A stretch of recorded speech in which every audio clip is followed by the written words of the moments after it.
After years of rejection and failed job searches, tech developer Michael has taken an unconventional approach to prove his skills. Frustrated by recruiters overlooking him due to his refusal to pay for LinkedIn's ATS system and repeated attempts by others to steal his work, Michael has made his advanced AI system publicly accessible online.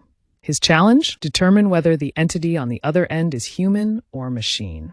Users can ask anything in any language, pushing the system to its limits to prove it is not scripted.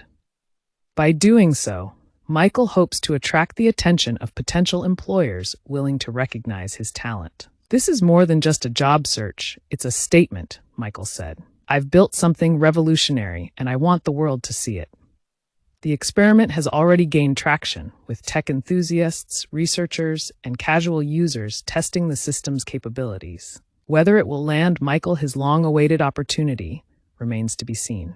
For those curious to take on the challenge, the system is now live online. Will you be able to tell the difference between man and machine?